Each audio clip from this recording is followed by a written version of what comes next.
Magandang araw po sa inyong lahat. Narito ang pinakabagong update sa lagay ng panahon sa ating bansa ngayong linggo ika-23 ng Marso taong 2025. Luzon. Amihan, patuloy na nakakaapekto ang amihan sa mga lugar ng Apari, Tuguegarao, Candon, Santiago, Baler, Baguio, Daet at Caramoran na magdudulot ng maulap na kalangitan. Inaasahang magkakaroon ng pag-ulan sa Daet, Caramoran, Legazpi, San Andres, Santa Cruz, Boac, San Francisco, Irosin, Naga, Tiwi, at Sipocot sa pagitan ng 1 PM at 2 PM dahil sa pagtaas ng shear line. Visayas, shear line, inaasahang maulap ang kalangitan sa Catbalogan, Cebu City, Rojas City, Balabac, Puerto Princesa, at Linapacan dahil sa shear line. Magkakaroon ng ulan sa Catarman, Palapag, Calbayog, Dolores, Catbalogan, Borongan, Naval, Tacloban, Iwan, Baybay, Maasin, Catmon, Cebu City, Tubigon, Tagbilaran, Hagna, Ronda, Escalante, Kabangkalan, Manhuyod, at Dumaguete sa umaga. Ang ulan ay bahagyang hihina habang tumataas ang shear line na makakaapekto sa Luzon. Mindanao. Maulang panahon at LPA, maraming lugar sa Mindanao ay magkakaroon ng maulap na kalangitan at ulan, maliban sa Northern Mindanao at Caraga na inaasahang magkakaroon ng magandang panahon dahil sa easterlies. May namuong LPA na maaaring maging bagyo at magdudulot ng ulan at thunderstorms sa Southern Mindanao, partikular na sa Zamboanga City, Siocon, Pagadian, Dipolog, Cagayan de Oro, Cotabato, Davao, Bislig, Sarangani, at General Santos.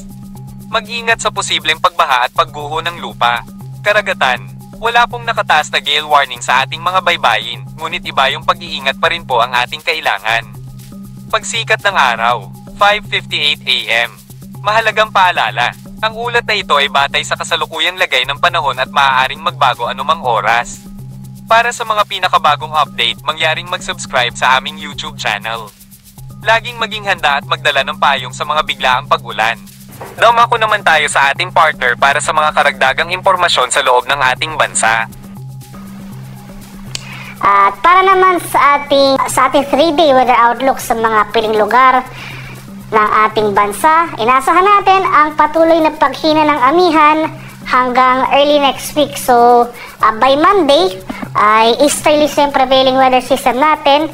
Mainit at malinsang ang panahon na ang ating mararanasan sa mga susunod na araw.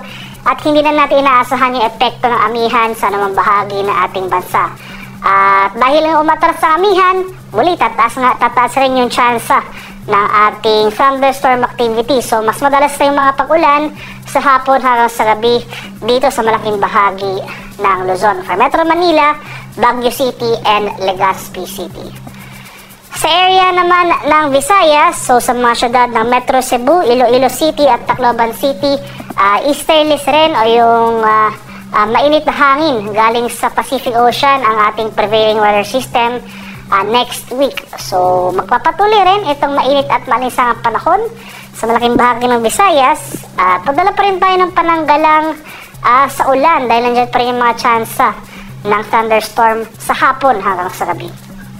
Sa bahagi naman ng Mindanao, sa area sa Metro Davao, Cagayan de Oro City at Zamboanga City, makakaranas rin tayo ng bahagi maulap hanggang sa maulap na papawirin. Inaasahan natin na starting early next week ay hihina na epekto ng ITCZ. So improving weather conditions sa ating mararanasan at inaasahan natin yung muling epekto ng easterlies sa mga nabanggit na lugar. So, inasahan natin yung mataas sa temperatura. So, magdala tayo ng payong. Pananggalang yan sa init ng araw, umaga hanggang sa tanghali. Pananggalang naman yan sa mga pag-ulan na dala ng thunderstorms sa hapon hanggang sa gabi.